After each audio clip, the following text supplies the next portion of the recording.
What a pleasure to be here today on a very momentous announcement, I must say.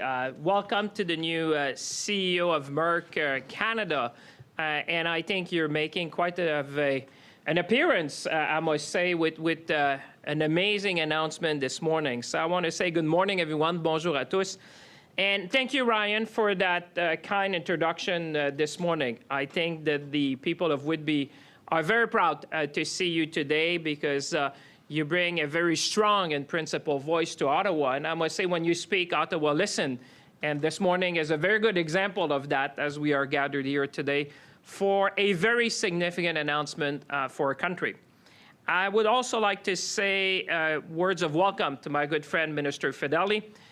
Minister Fedeli and I have one mission, is to provide opportunities for workers, for businesses, and for growth here in Ontario. And it's always a pleasure, Minister Fedeli, to work hand in hand in rebuilding our biomanufacturing sector here in Canada. And I want to say a special welcome as well to you, Marwan, if I may say now, because we're getting to know each other, because today is the beginning of a new journey together.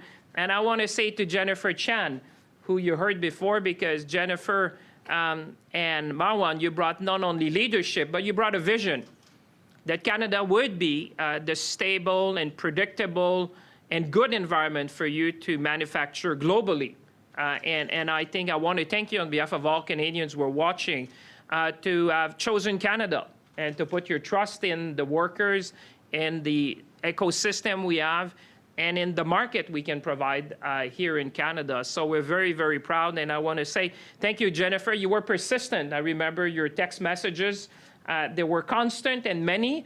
And thanks to your leadership and vision, we are here today. And I want to thank you on behalf of all Canadians for making the choice to be here. But my first word of thanks would be to the workers of Merck and to the workers of Thermo Fisher, and some of which we have seen today. Because really, at the end of the day, it's thanks to your talent, your expertise and knowledge that we can be here this morning to celebrate. When you see global companies like Merck deciding to manufacture globally, to have a global mandate, it's thanks to the workers first and foremost, because thanks to you today, we could be here. And I look forward, I must say, to go visit and thank them in person, because they're really the ones who have attracted this investment. I keep repeating across the nation, talent attract investments, and this morning is a great example. Évidemment, très heureux d'être ici aujourd'hui pour souligner. Obviously, I'm very happy to be here today to underline the contribution, this historic contribution. Because I think we are marking a very key milestone in rebuilding Canada's biomanufacturing capability. As Canada, as you've heard before, will be producing COVID medications for Canadians and indeed for the world.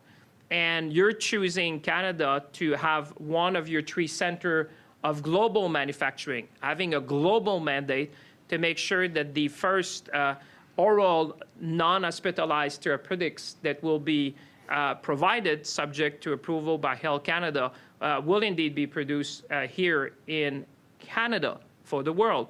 So to me, this is a very big step in how we intend to rebuild our biomanufacturing sector in Canada. As you know, Canadians have consistently impressed all of us with their resilience, and I would say their solidarity and their efforts throughout this pandemic. As an example, and I'm happy to share that with Canadians, Canadian science contributed to the invention of the lipid nanoparticle delivery system for certain COVID-19 vaccines. So Canadians were at the center of providing vaccines and therapeutics to save lives, not only here in Canada, but around the world. However, as we have seen since 1980s, and for decades, we have seen that our capacity to produce pharmaceutical has been declining, to the point that when the COVID pandemic hit all of us, we didn't have the right capacity to produce a COVID vaccine in any large volumes in Canada. If I look back, I am glad that we took decisive immediate action with a long-term vision. We knew as government that we had to do two things at the same time. The first one was to protect the health and safety of Canadians. And the second one was to rebuild Canada's biomanufacturing capacity so that we are better prepared for any future health emergencies. We didn't choose the timing of this pandemic. We won't choose when the next one happens, but we can choose, and we are choosing as Canadians, to be ready for whatever may come next. And in order to do that, recently, you may have seen, we launched our biomanufacturing and life sciences strategy to make sure that we would be better prepared, that we would onshore domestic production, that we would make sure that we redesign the supply chain so whatever may come next, we would be ready. And this morning with the Merck announcement is just a great example of that. We are onshoring manufacturing, we are increasing the ecosystem, and we're bringing investment in Canada.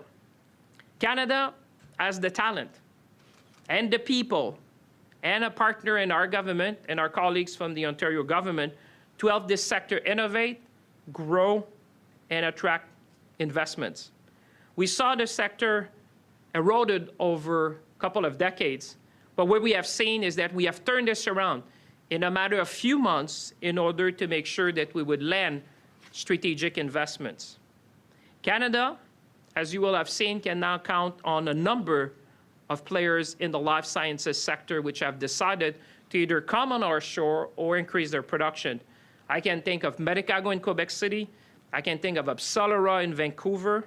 I can think of Precision Nanosystem, Sanofi, which decided to come here in Toronto. I can think of Resilience Biotechnology. I can think of BioVectra in Prince Edward Island. Or I can think of Novavax and Moderna, which have decided to come here in Canada. And now, with Merck's treatment for COVID, which will be manufactured by Thermo Fisher, as we have seen, right here in Canada and right here in Whitby, Ontario, I would say that this is a great achievement for which we should all be very, very proud. As you have seen, Merck's partnership with Thermo Fisher is perfectly aligned with the strategy that we had set for ourselves.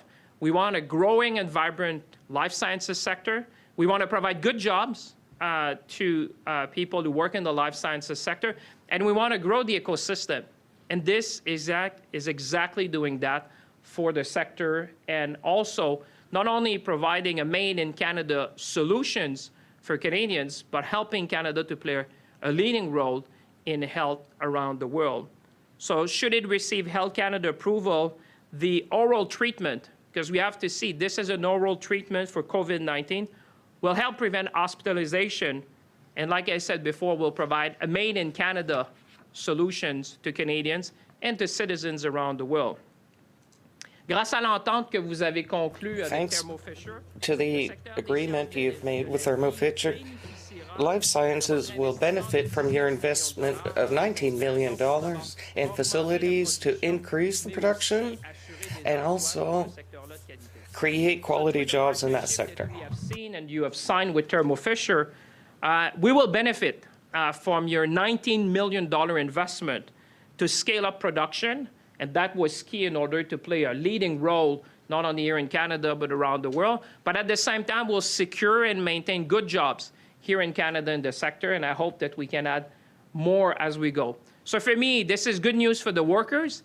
This is good news for the life sciences sector here in Ontario, and it's good news for all Canadians because now we can look to have a growing and stronger biomanufacturing sector to ensure the health and safety of Canadians. Leading life sciences firms are choosing Canada because of the talent available, but also because the people have made a difference in many COVID discoveries. We've seen that the open and stable production environment that Canada provides has been attracting investments, and we will continue with our friends around the country to make sure that we land other such investments. So congratulations to everyone who's been involved in making this a reality. I would say three things. Let's seize the moment. Let us be ambitious. And let's together contribute to global response against COVID-19.